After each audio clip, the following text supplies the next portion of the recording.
She showed up the very next morning, clipboard in hand, fake smile on her face, like she owned the whole street. "Sir, this property falls under our HOA jurisdiction now," she said, tilting her sunglasses. "You'll need to sign these forms by tomorrow." I stared at her, still holding the old photo frame I just found in the attic. Me and my dad standing right in front of this very porch, back when it was falling apart. "That's funny," I said slowly, "because when my father built this house, there wasn't even a road here." Karen, the self-appointed HOA president, didn't blank. "Well, times have changed. You're part of Maple Ridge community now. You have to pay fees, follow appearance codes, and remove that barn out back. It's an eyesore." That barn she was talking about was my dad's workshop, the same place where I learned how to fix engines and build fences. It had bullet holes from when he used to shoot cans for fun, and a smell of old oil that felt like home. "I'm not signing anything," I said, calm but firm. "This house isn't part of your HOA. It never was." She smirked. "Everyone says that at first, but when the city files show your address in our map, you'll be fined. Daily." Her tone made my blood boil, but I kept my cool. I knew how people like her worked. Loud, bossy, and always sure they're right. But this time, she picked the wrong man. Because what she didn't know was that I'd already checked every county record before buying this property. The HOA boundary stopped exactly 2 houses before mine. And the best part? I used to work for the county's land survey department. I made those maps. So when she turned to leave, calling out, "I'll have our lawyer handle this," I smiled to myself. "Oh, you'll want to tell him to check Section 14B of your charter," I said casually. She froze for half a second, but didn't look back, just walked faster to her little HOA-issued golf cart. I could already tell. This was only 2 days later. I woke up to a bright orange sticker slapped right across my front door. Notice of HOA violation, non-compliance, subject to daily fine, $500. I couldn't help but laugh. She'd actually done it. Outside, Karen stood with 2 other board members, both holding clipboards like soldiers reporting for duty. They were taking pictures of my lawn, my mailbox, even my truck parked beside the barn. I stepped out, still in my old work boots. "You people lost or something?" I asked. Karen crossed her arms. "You've ignored our notice, refused to register, and your property doesn't meet HOA visual standards. If you don't comply, we'll escalate." "Escalate?" I raised an eyebrow. "Lady, this isn't your battlefield. You don't get to march around here like it's your kingdom." She smiled, that slow, confident smile entitled people wear when they think they've already won. "Oh, but it is. The city zoning office updated the map last year. Your property's within our jurisdiction now."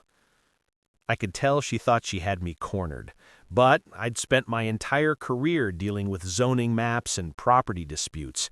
I knew exactly how they worked and how easily they could be manipulated. "Really?" I said, pretending to think. "Then I'm sure you wouldn't mind showing me the paperwork." Her eyes flickered just for a second. "You can get it from our office." "That's fine," I said, stepping closer. "Because I already have the original survey documents, the ones your HOA lawyer tried to redraw 3 years ago and got denied by the county." Her smirk vanished. "What are you talking about?" I pulled out my phone and opened an email from the county clerk's office, official seal, timestamp, and everything. "This house sits outside your HOA by 72 feet, so every notice you've posted here is a federal violation of property harassment." The 2 board members looked at each other, whispering. Karen's face turned pale, but she tried to hold her ground. "You're bluffing." "Oh, I wish I was. Because if I file a report, that's $10,000 per day of The barn smelled different that night, less like old oil and more like wet paint. When I turned on the light, my stomach dropped. Every wall was covered in red spray paint. HOA property. Trespassers will be fined. My dad's tools were tossed everywhere. His old fishing rod snapped in half.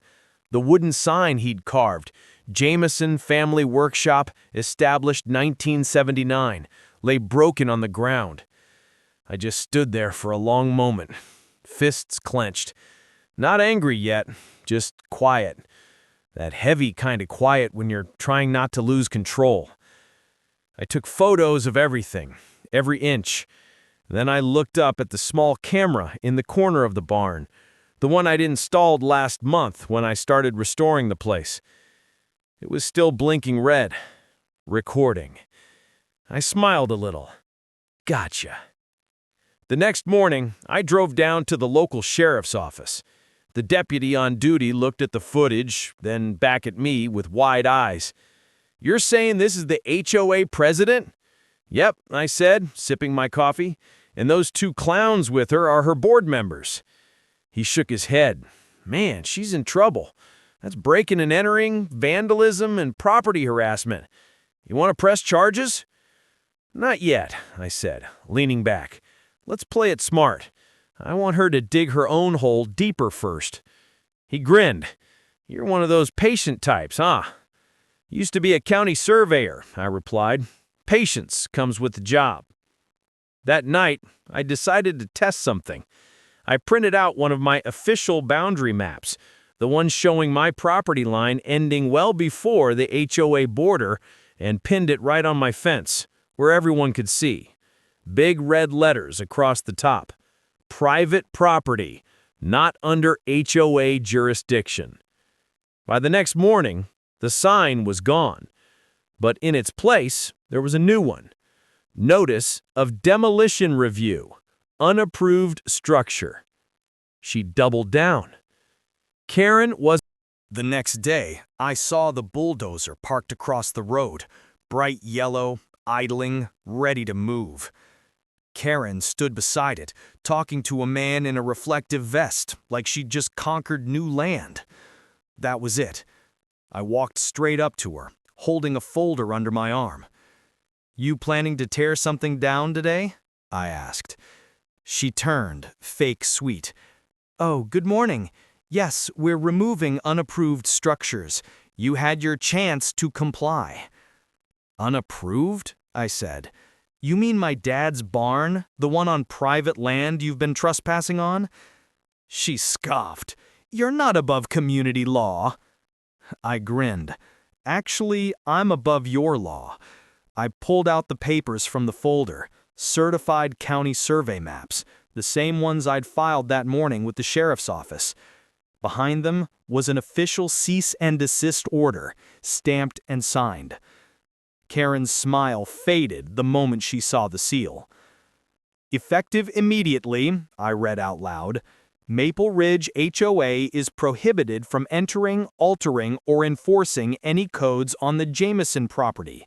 Any further attempt will result in criminal charges." The worker stepped back instantly. "Ma'am, I'm not getting involved in that." But Karen still tried to bluff. "You can't. You don't have authority." "Authority?" I cut her off, pointing toward the sheriff's cruiser pulling up behind her. "That's the county sheriff. He does." The deputy stepped out, the same one I'd shown the footage to. He looked right at Karen and said, "Ma'am, we've got you on camera breaking into this man's barn. You need to come with us."